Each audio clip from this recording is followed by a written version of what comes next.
There we go. Make sure que te mire la cara. Que te pongas centrado ahí. Good afternoon. How are you? Doing good. Okay, so we're interviewing Pablo Castro for the Veteran Interview Project. Pablo, can you tell us when did you decide to join the military? I was in high school. My decision came, I was about junior senior year.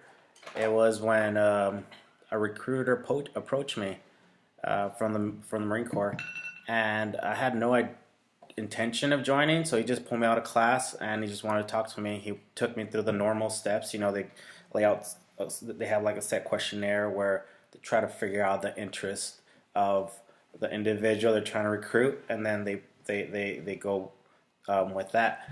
So he pulled me out, he did that, and it sounded good.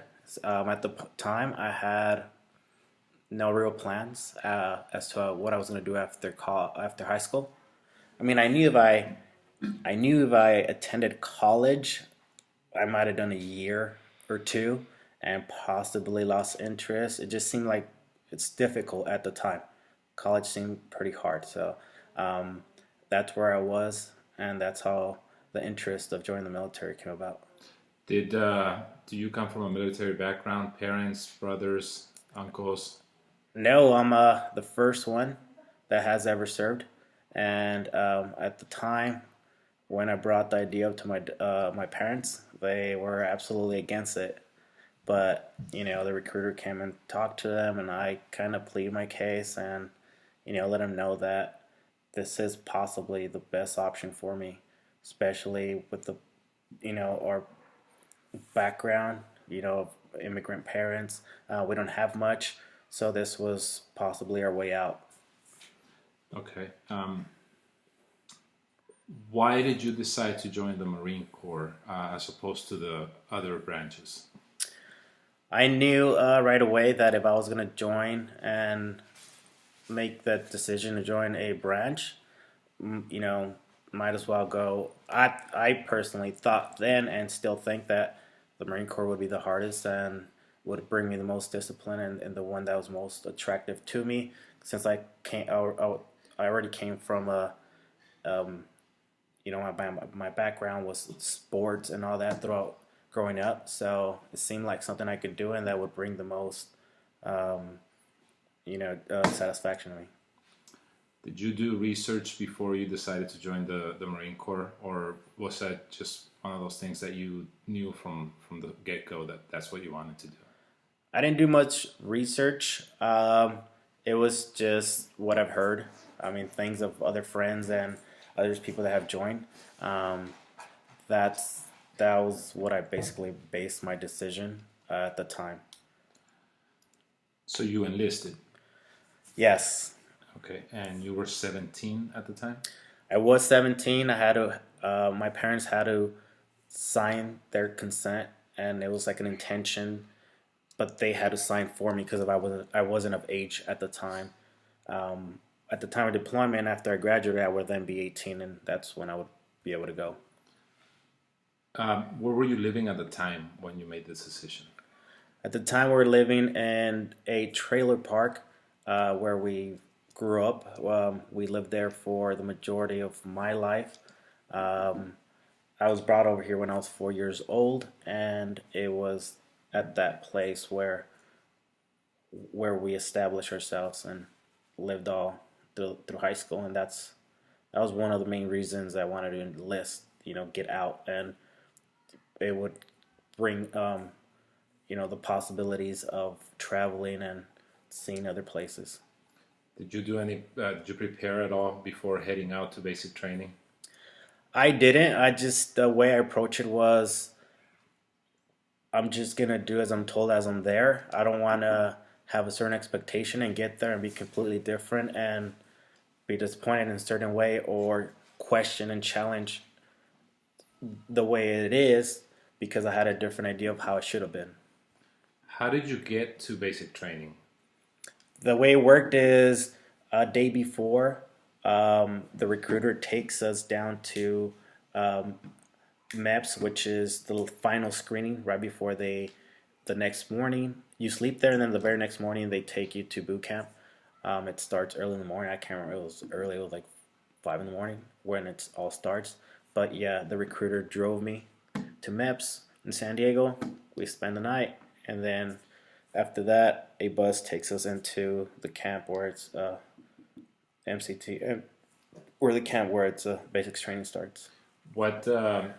Where was your basic training? What base? Where did you do it? It's in MCRD, which is a training facility only for boot camp. That's in downtown San Diego, but the base is called MCRD. What did that feel like? Your first day of basic training? It was shocking. It was a crazy, crazy. Like I couldn't believe the guys were yelling at us, the instructors. I mean, coming from our background here and living in a trailer park where, those are when somebody's screaming at you is basically fighting words. So at the time, it was difficult to understand and not be able to do nothing back. So eventually, I mean, the emotions were all over the place. But once everybody kind of understood with our group that, hey, I'm sure most of us were shocked as to what was going on. But me not knowing anything about it, I'm sure others probably read up on it and saw videos. I did none of that. I just wanted to go in with the open mind. And, it clicked right away once everybody started reacting a certain way. I was like, oh, okay, this is how it's going to be. Let me play along and make this the easiest possible experience for me. Were any other guys that were in your initial basic training? Did you serve with any of them? Did they go on with you into your deployments? I didn't, not with me, but I did bump into a couple of them over there that were with other units. I did serve in before we deployed here on base with a couple of them, but as to going out there and serving together, I didn't get. No, we were all pushed to different units and we were spread. So after basic training, where did you go after basic training? After basic training, it's a 3-month process, and then they give us about a week or two of leave, vacation, a little break, and then we have to report back to MCT, which is another extensive training, but not as intense, not as regimen or rigid. So it's more the way it's gonna be once we get to our unit, but still in a training environment. So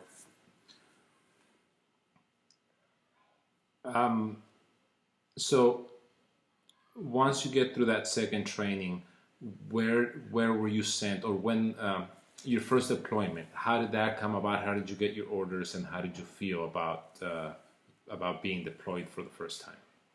So once we finish our training, everybody goes their specific MOS or schooling as to what they're going to do.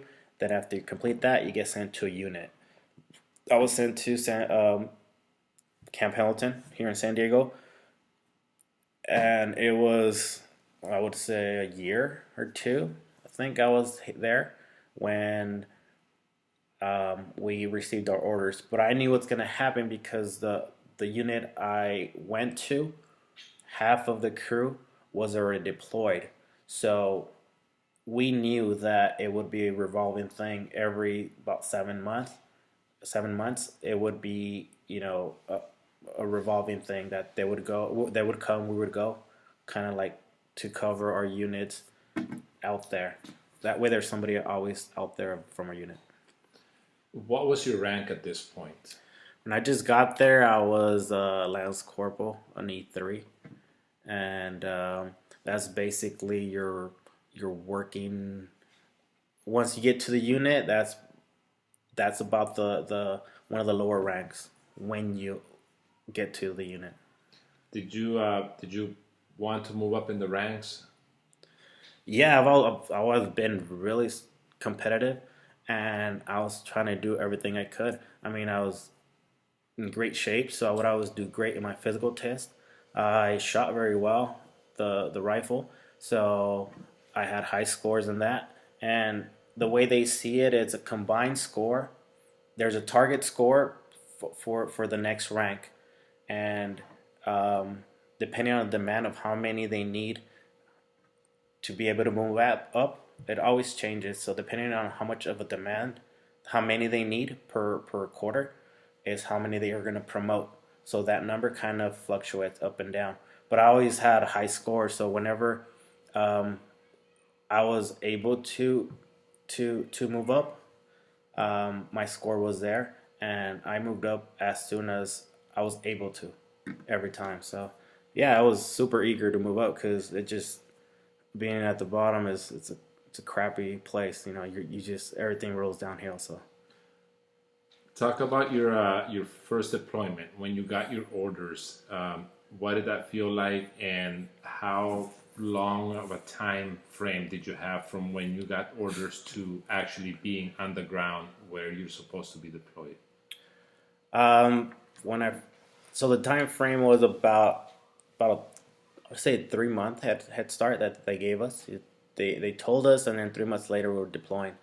The reason they say they do that is they try to, mentally prepare us. And there's also some training that's involved as far as desert training, transitional training, getting everything in line, wills, all the legal stuff. If in case anything happens, everything back home it's set.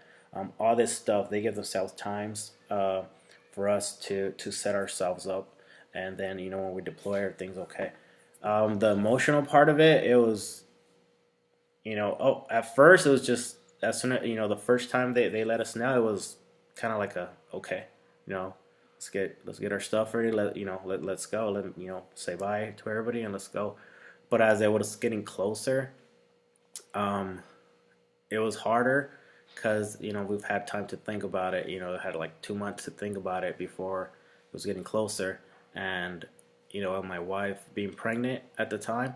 Um, she was a few months pregnant, so I knew I wasn't gonna be here for my son's birth, and that was super hard because I didn't know how I was gonna react to when I got back. And Where were you stationed for your first deployment? we our first deployment was in Kuwait, and it was a port in Kuwait where all the shipments. It was we were a logistical support. Where all the stuff would come in boats. A lot of the stuff would come in boats, and we would segregate it, put it and ship it out on trucks to wherever they had to go up north to Iraq. And so it was we played a logistical role for my first deployment. Were you still a Lance Corporal at this point? At this point on my first deployment, I was a corp already.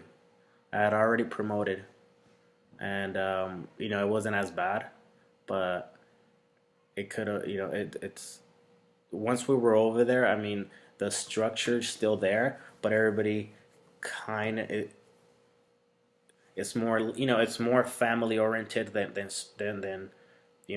the structure is there of the ranking, but everybody treats each other with a little bit more slack because of the environment. So, I mean, if somebody really steps out of line, whatever, yeah, obviously you're like, hey, I'm your superior or whatever. But for the most part, it's a little linear out there.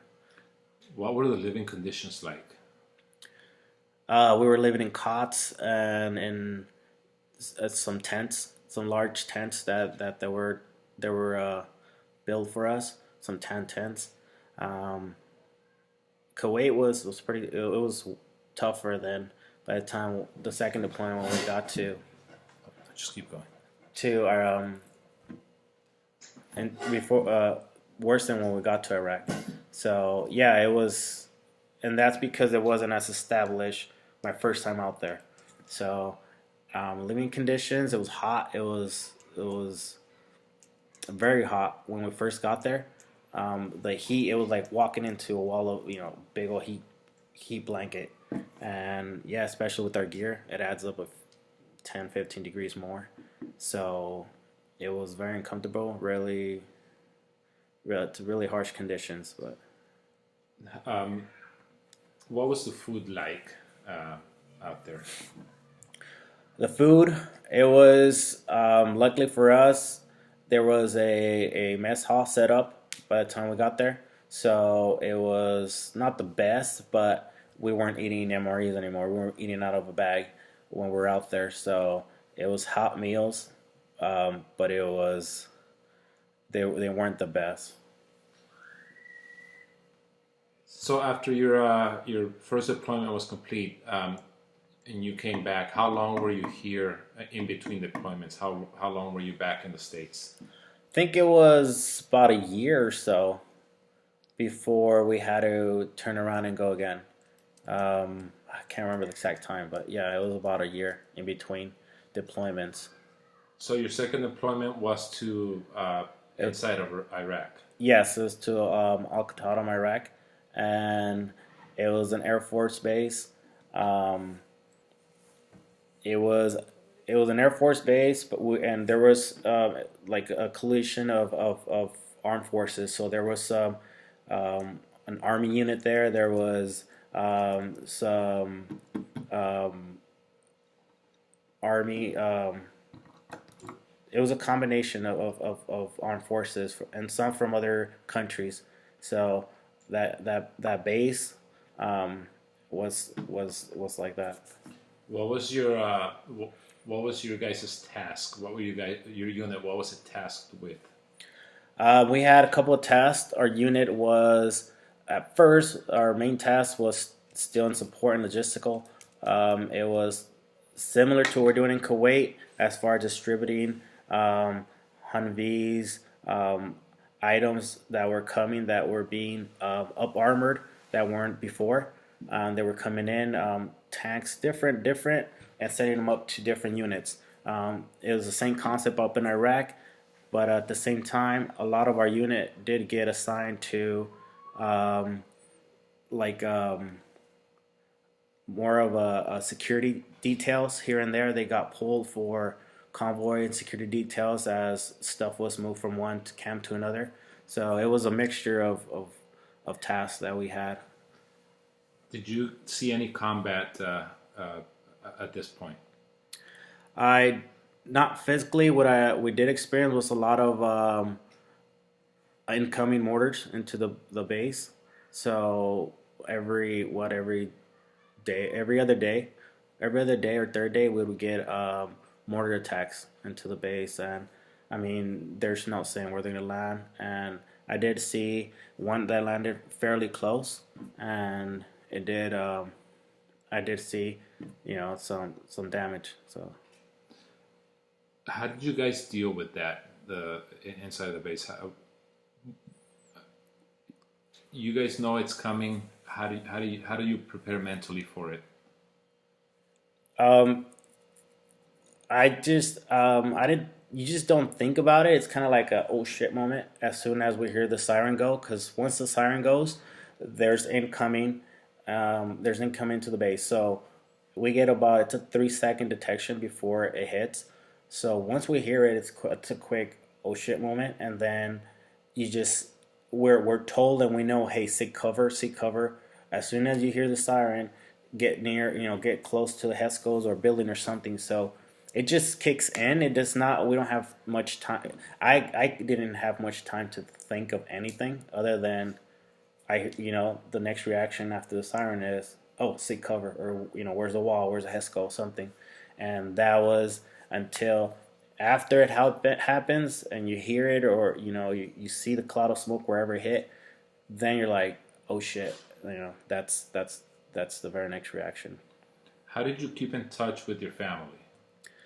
Luckily, there was phones. We did have some phones, and limited internet connection. So there was times where I would be able to communicate through emails and also phone calls here and there.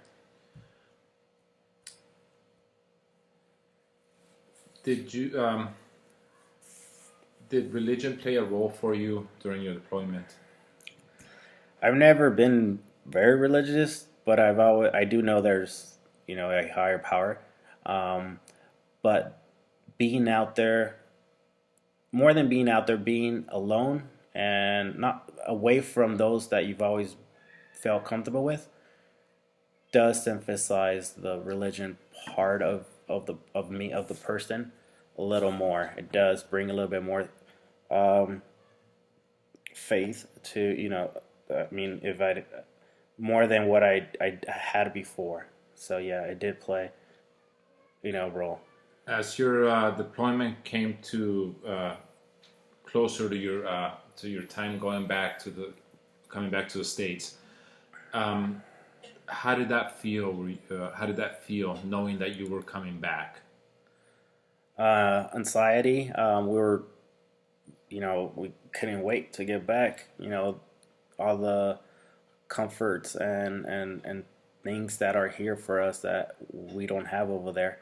Um, but more than anything, knowing that those, you haven't seen those you love for so long, that it's so close, it's there, that we just couldn't afford to screw up in any way. Let's just be as careful and as thoughtful as we can this last month or two, because we've done it for so long that it'll be horrible if something happens now, and none of us, few of us, don't make it back.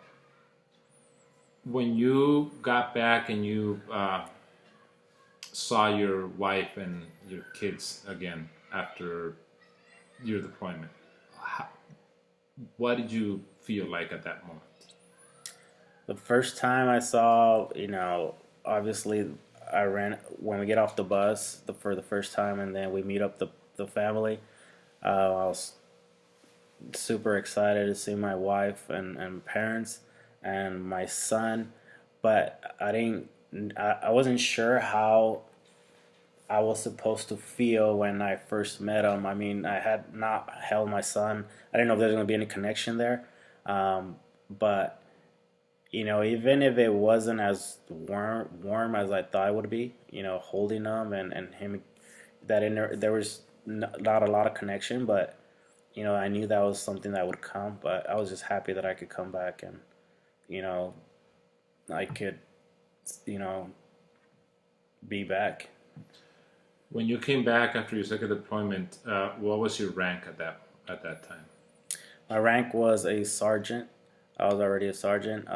When I left the second deployment, I left as a sergeant. So um, that is more of a manager position, basically. And at that point, you have you're held accountable for others. The safety of others that are under you. So I felt a lot more responsibility on my second tour, just because I was in an indirect way, I was in charge of making sure these guys came back along, with myself. What did you do after you came back?